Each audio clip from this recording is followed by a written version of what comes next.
Okay, so now it's kind of the moment you've been waiting for. I've been waiting for this moment for a long time. Not as long as it took for him to get him to follow me back on Instagram, but a long time coming. But good things take time. I have known him my whole life as my Uncle Bruce's best friend and a sort of uncle, but you know him as the executive producer of the Real Housewives franchise, the king of Radio Andy on Sirius XM, New York Times best-selling author, and the first openly gay late-night host in history. Make some noise for Andy Cohen!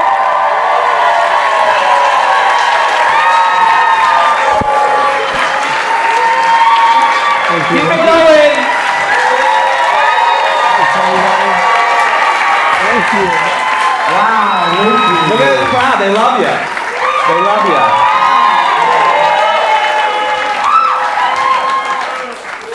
Andy, thank you for being here. Lukey, thanks for having me. Yeah. Am I allowed to have some Moujane? Yes, this is for you. Excellent, thank you. We love Moujane. Wow, As I said, I never it's turned down a good time. Low calorie, gluten free. Yeah. Thanks for coming. Homes for Twinks? Was that the charity? Twinkless, not homeless. That Did was you like very that? funny. Yes, Yeah, that I was thought of very that funny. joke. Thank you so much, Andy Cohen. Yes. So the first episode of Watch Happens Live was 16 years ago in 2009. Yes, it was. On Sunday at 12 a.m. Yes. Yes. You had already been hosting reunions and a version of Watch Happens Live on BravoTV.com. Correct. But I would like to play a clip from that first episode. God. Was I sweating so badly? Okay. Hey everybody, it's Andy Cohen in the Bravo Clubhouse, having a midnight cocktail with Real Housewife of New Jersey, Danielle Staub. It is iconic. Your first guest is Danielle Staub. Do you ever lie awake at night thinking that your first guest is Danielle Staub? Wearing like a flamenco dress. So good. And the white tank, which Yeah. she of course wore to the season 2 reunion. Iconic, yeah. And drinking white wine with ice and a straw. That's my kind of house. And by the way, let me say this. Since then, we feed all the housewives their drinks via straw because they don't want to fuck up their makeup, their lipstick. History's been kind to Danielle. But okay, so you've been working towards. Has it? Not really. No. But what was going through your mind right before you went live? I remember going to pee and I looked in the mirror and I was like, this is great. We got this. Like, I was just excited.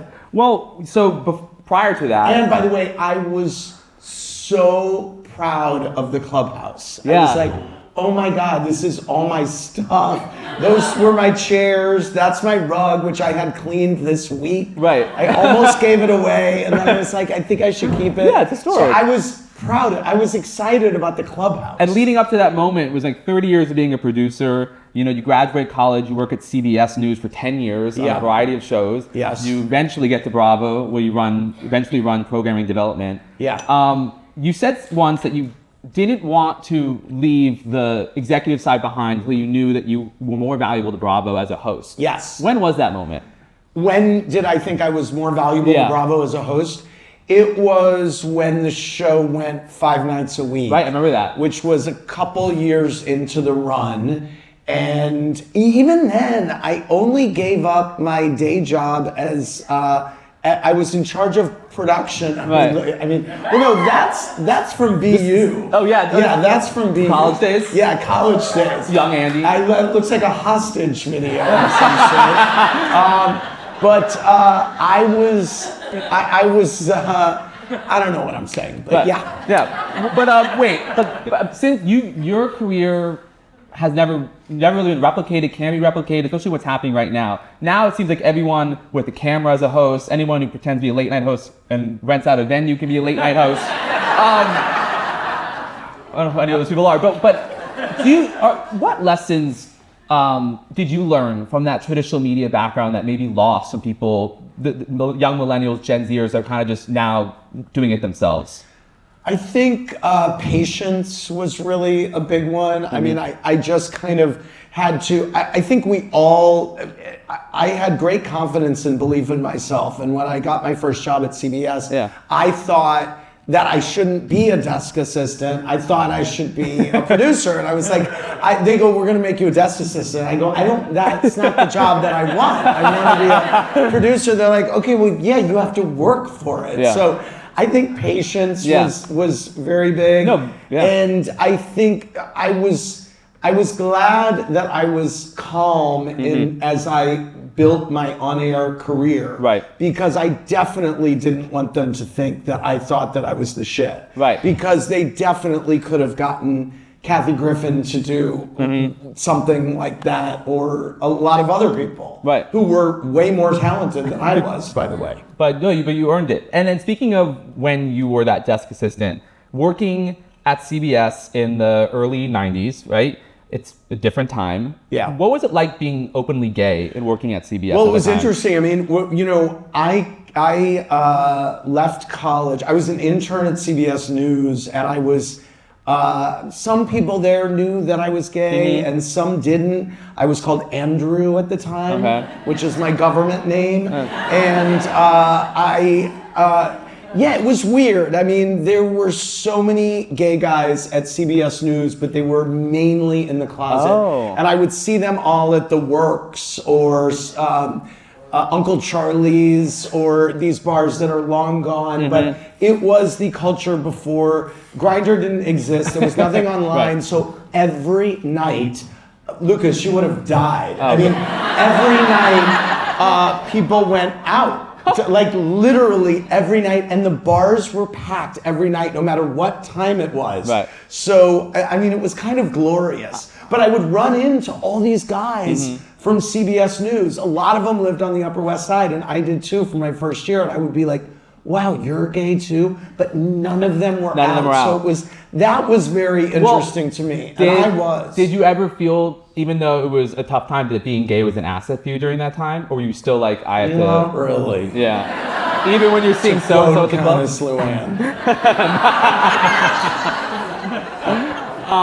So my earliest memory of you, I was thinking about it, I think it's of... I was in the pool and you were in a Speedo at my grandparents' house. And I thought you were so weird. And now 30 years later, I'm the one in the Speedo at my grandparents' house. So I love that. But as one of my guncles, I've been blessed to have you in my life to get your guidance on a variety of topics. But now I want to share this privilege with my audience in a segment we're calling Ask Andy, Guncle Knows Best. Okay. Well, you kind of just mentioned it. Gay men like to party, but is it possible to be overexposed in the social scene? How many nights is the right amount to go out? Well, I mean, as I just said, I used to be 7 for 7. Wow. Yeah. I think as long as you're a good time and people want to see more of you. More and more. You got to learn the art of the Irish goodbye. You just disappear. But also, you don't, I mean, listen, if you're a barnacle, you're a barnacle. You better get out of there or switch it up. And go to different places. And you kind of described it too, but this is you and Bruce back in the day. So the social scene back, because everyone complains now there are no good gay bars. Were there just a plenty? There aren't. Yeah. So back then was just like... It was the land of plenty. Oh my God. God. Every fucking neighborhood had one. I mean, you live in the East 20s. There's like 3 gay bars. Yeah, we are right now. Yeah. Yes. Yeah. Okay, this is real. I once told you about my first threesome. And I said, I told you that one of the guys was way cuter than the other. These are hilarious old pictures of Bruce and me. Yeah. Yes. So when I told you my first threesome, I told you that one of the guys was way cuter than the other, you said, quote, "That's how they get you." Literally, that's what he told me. I was 25. What advice do you have for someone There is, and you know what? The cuter of the two is always the one that they don't do the work. No, the other one does all the legwork of getting you back and whatever. And at some point, you do need to confirm that the other one is going to be part of it. Yes. You know? And then the logistics guy will say, yeah, no, they'll throw you, he'll be like, yeah, no, he thinks you're really cute. Right. Because again, they're doing this to you. I know, it was great advice. So honestly, answer my question. Y'all hear about that, thirds? Come on.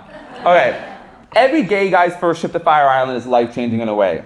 What is your top survival guide trip for their first trip? So Fire Island? For the survival guide.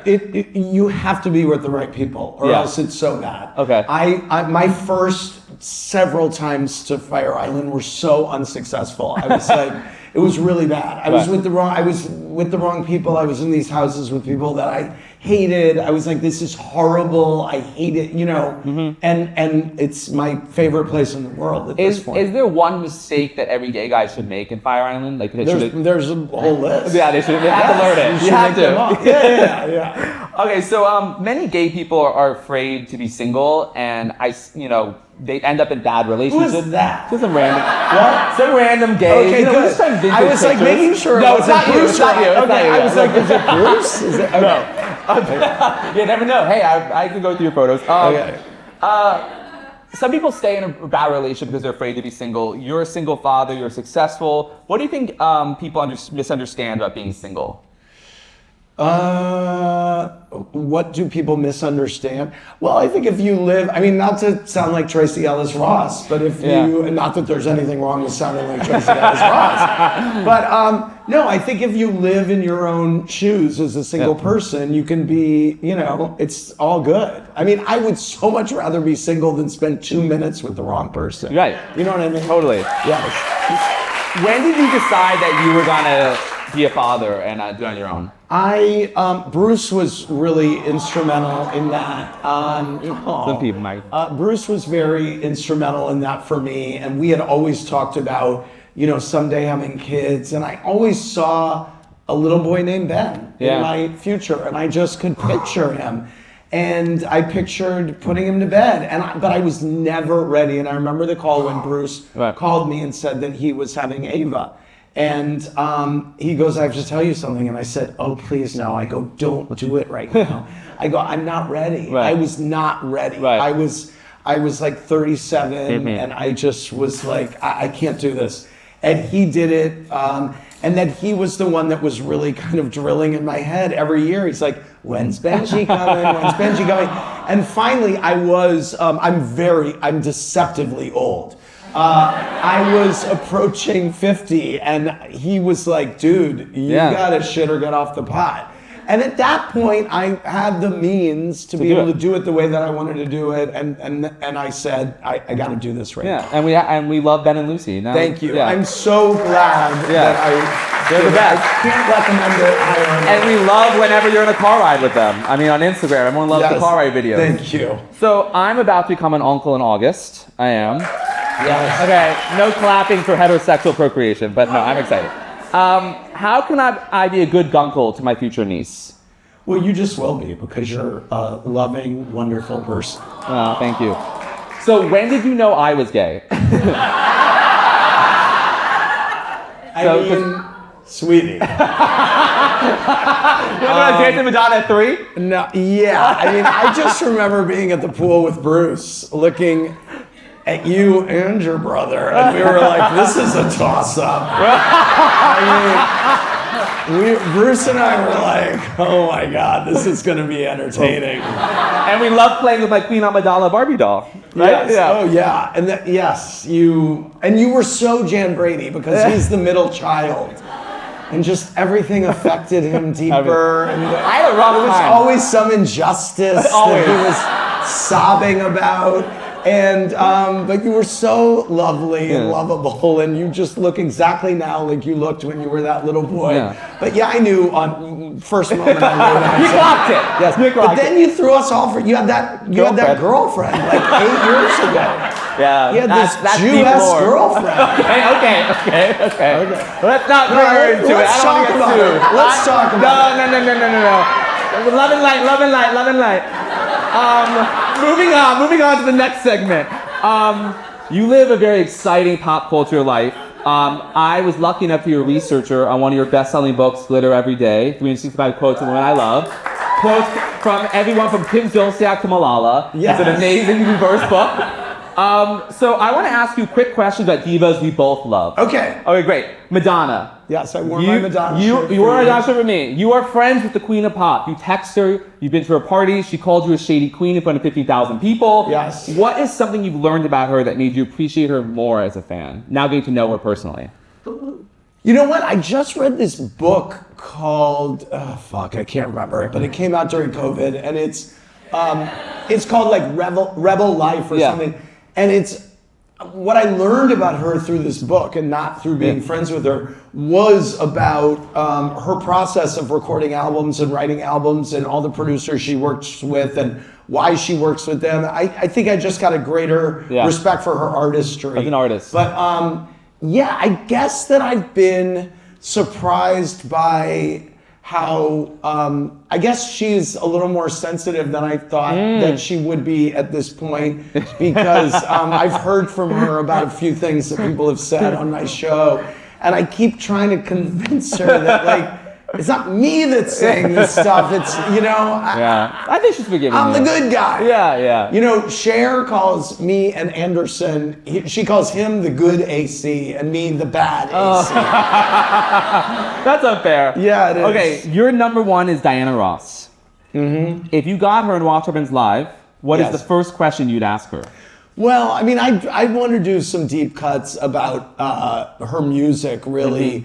But, I mean, you know, I would want to get in there about she and Mary Wilson. You know, by the way, Mary Wilson's book, Dream Girl, My Life is a Supreme. Incredible. Walk, don't run. Okay, you got a book recommendation. Okay, you famously played Zeus in Lady Gaga's video for GUI. Yes, I did. And she's gonna Watch Happens Live, famously. What is the funniest interaction you had with her off camera? Well, when she came in my dressing room the day of the GUI video shoot, and by the way, she called me to pitch me the idea of being on, and that was the video where the Beverly Hills Housewives were in it. And I really, first of all, justice for Art Pop. It was a great album, right? And you know, and but she came in my dressing room. I think I was so up in my own shit at the time. I was so just feeling myself that I regret not like really learning every song to Art Pop and really going in deep. Like, what an honor that she let me do that. And so the way this manifested itself was that she came in my dressing room and she was like, okay, well, like, this is really what you're going to be doing. Like, there's this moment where I say in the song, like, oh yeah, or whatever it was, and you're going to be mouthing it up there. And I was like, she goes, do you know that moment? I'm like, I'm not sure. She goes, okay, like, is that your phone? Like, go in your iTunes, go in your music library. And I went in my music library, and it's like, I had to get through the M's to get through the L's. Oh, Madonna. And it was like Madonna. And I don't know that I had even Art Pop on my thing, and I'm looking for it. It was very embarrassing. Look, but she would appreciate now, justice for Art Pop, you've grown. Yes, absolutely. Okay, so you were friends with so many famous people: SJP, Amy Sedaris, Kelly Ripa, Jimmy Fallon, Anderson Cooper, John Mayer. How do you maintain friendships with everyone? And I'm assuming you guys all have the busiest schedules. Like, how do you do it? I'm very good at maintaining friendships with friends, famous or not famous. I don't know how I do it. I just do it because I love them and I want them in my life and I want to be in touch with people. I am single. I have these 2 children who nourish so many parts of me, but I can't kiki with them about shit that I want to talk about. You can't go to the Grateful Dead with them. No. Not yet. No. Okay, so Watch Happens Live has been on the air for 16 years. Yes. A lot of crazy shit has happened. Yeah. This is one of my favorite clips, a historic moment. Yes, historic. Drunk. So what's in those drinks, ladies? Are you hammered? Dr. Tiffany wants to know. Probably. Most probably. If you'd like to know what's in my drink specifically, I'm drinking grape juice for Proud with a splash of palm. Oh, Jack Daniels. Grape juice. It was an amazing moment. We were live, Jack Hay and Regina King. We did a 227 reunion, and they were so fucked up, you guys. And by the way, I've had everything happen at my show. I had one guest that I had once her boyfriend was in the front row. He puked during the first 5 minutes. He was so drunk. We've had a lot of very drunk people, but this was an incredible. I remember watching it. I was sitting there and I felt so out of control. Right, yeah. And I, at the time, didn't realize what amazing television it was. During the commercial break, I said to my executive producer, I have a little earpiece, and I said in my mic, I was like, this is not good. She goes, Andy, we're trending #1 worldwide on Twitter. And I was like, oh, wait a minute. It was incredible. Those were the days when people watched live television. So to honor the show, I want to play a drinking game. Okay. Sip or spill. So I'm going to ask you a question, and if you don't want to answer, take a sip or you bougène, which you've already been doing, so great. Yes, love it. Well, on the topic of the drinking, has any guest who drank too much gotten upset with you afterwards? No, I don't think so. No? I don't think so. I remember, by the way, once I saw Kylie Minogue at the Met Ball to drop 2 things. And I said to her, wow, hey, I go, God, that was so fun the last time I saw you. I said, we were so drunk. She was on with Elijah Wood. And she goes, you were so drunk. And I was like, That's good. But we had fun. Right? She's like, you had fun. Anyway, no one's gotten mad at me. I think people have gotten mad at themselves. Okay, not you. I think Rosie Perez once was really trashed, and then she came back and she was, I think she might have been a little salty with me now that I think about it. Yeah. Has the drinking changed over the years now? Like a little less? I mean, I think it's less of I think it's less exciting for others. It used to be. It was a new thing. It really was a new thing, and the drinking word and whatever. Yeah. So I think people couldn't believe that we could do it. Right. Okay, next question. Marry, fuck, kill. Okay. Jimmy Fallon, Anderson Cooper, and John Mayer. Okay. I'm going to marry John Mayer. I'm going to screw Jimmy, and I'm going to kill Anderson. Well, there goes AC. New Year's Eve. You'll do it by yourself. New Year's Eve. No, I don't want to do that. I'll kill him on January 1st. Good. That sounds good. Okay. You're on a raft with Oprah, Cher, and Meryl Streep. They can only hold 3 people. Who do you throw off? You can't throw off yourself. So I have to throw off one? Yeah. Oprah, Meryl, or Cher? Yeah. Oh. All national treasures. Wow. I told you this is hard. You can sip if you want. Throw off? I mean... You want to sip? It's hard. I think I got to sip. Yeah, that was the toughest one. It was tough. It's okay. Who do you? Okay, this is for my summer house girlies out there. Do you believe Craig actually bought the ring? Well, he was just on something, and he was on the toast, and I didn't see the clip, but of course he was like, here's the thing that I will say. I did speak to him that day. Okay. And he said, oh yeah, hey, whatever. And he goes, I'm leaving the Diamond District. I just returned the ring. And so that is and I told Paige that, and she was like, yeah, there's no way. But I mean, it's such a specific lie to tell me when we're not on television or anything. Right. So, that's all I know. Okay, that's good. Yeah. So, which Real Housewife did you or do you dread the most having on Watch What Happens Live? Either because she's difficult or boring. There have been a few over the years. There have been a few. Can you say what city? What city? Yeah. Well, listen. I mean, it's a long. There have been many. There's been so many. There were a couple. There were. I mean, listen. I mean, there were a couple from.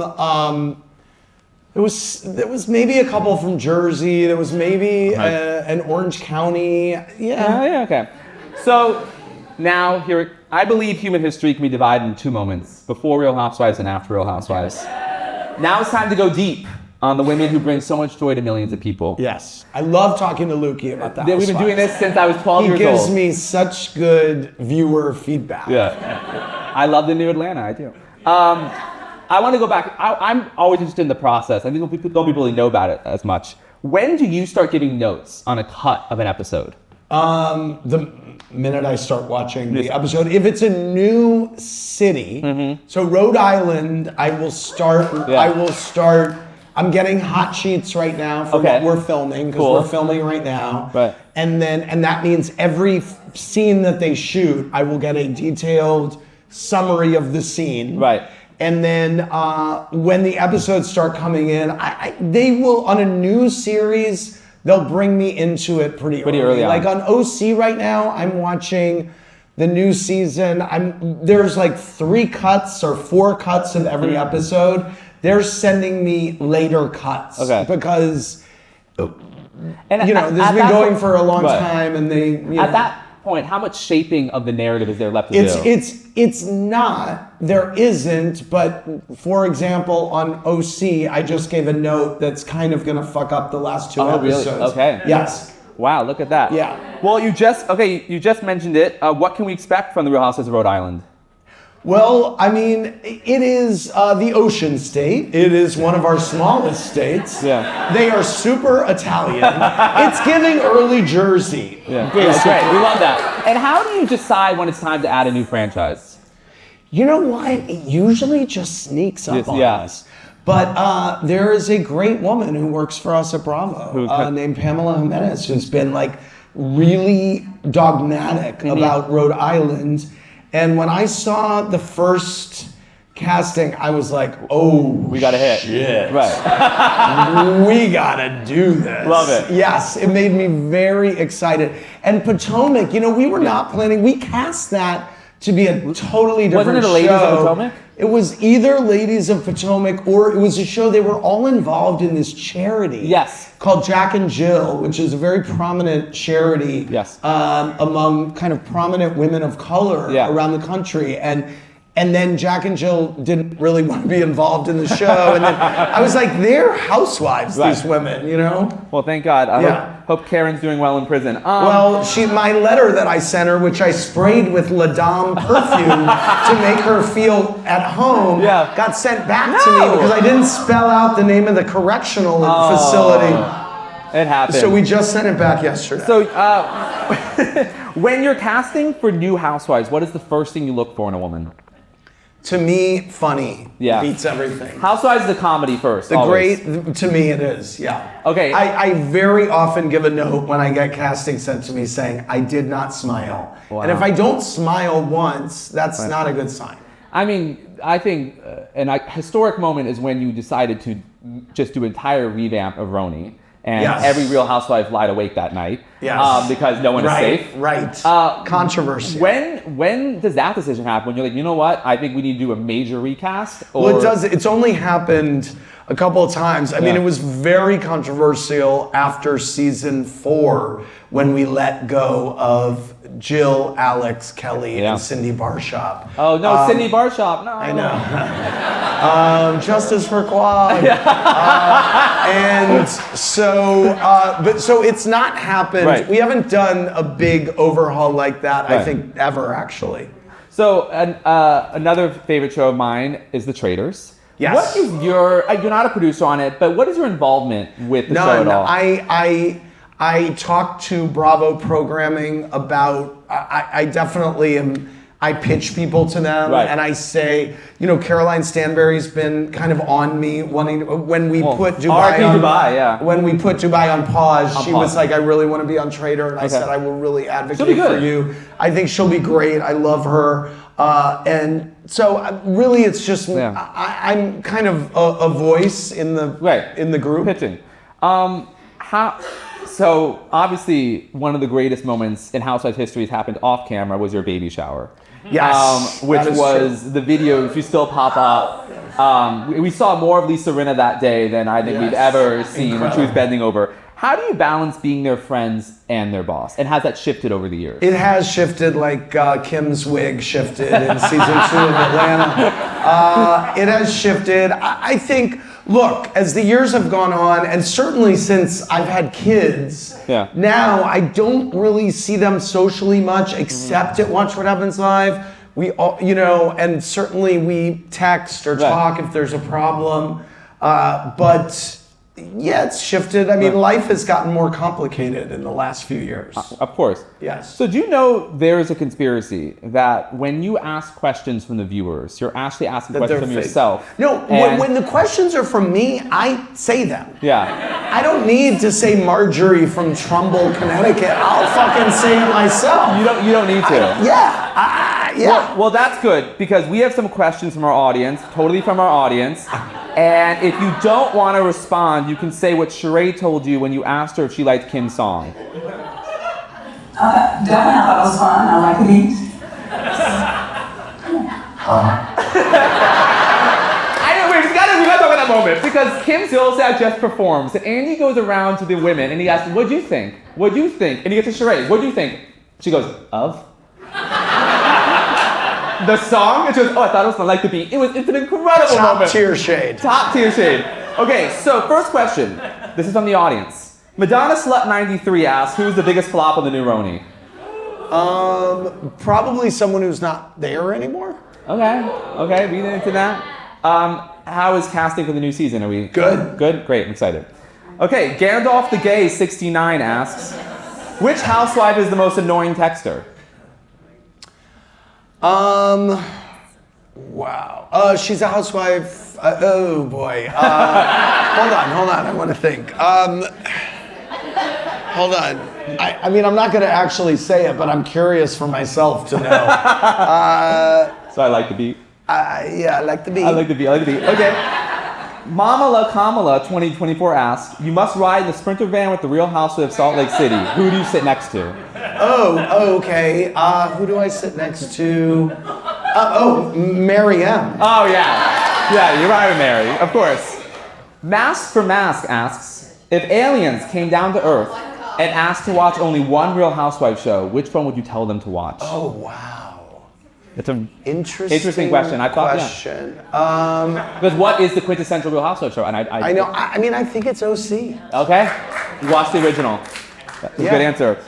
Poppers Please 23 asks, what was the most heartbreaking friendship breakup? Wow. You guys think it's Kyle and That was really LVP? sad. Goodbye, Kyle! That was sad. I mean, I was torn up by Bethany and Jill in season. Yeah. You know, well, that was, famously, you told Jill to I calm told them down. to make up before the season started. I did not want them fighting. I was Wow. like, you guys are better together. Right. Don't do this. What are you doing? When do you decide to offer your God wisdom to Well, housewives? I would never do that now. Right. It was so early. That's why you asked me about socializing with Yeah. them, whatever. I don't think I would do that now. I think the most I would do would be, I mean, this season, I reminded Giselle and Wendy how brilliant they were Good. at the last reunion. I was like, just so you know, you Right. two are very funny with each other. Right, that's a good reminder. Just so you know. All right, last question. It's Me Lucas asks, what do you want the defining legacy of Real Housewives to be? Just that it was so fucking entertaining and that it replaced the soap opera did. for all of us. It did. Well, now it's time for a competition of the ages.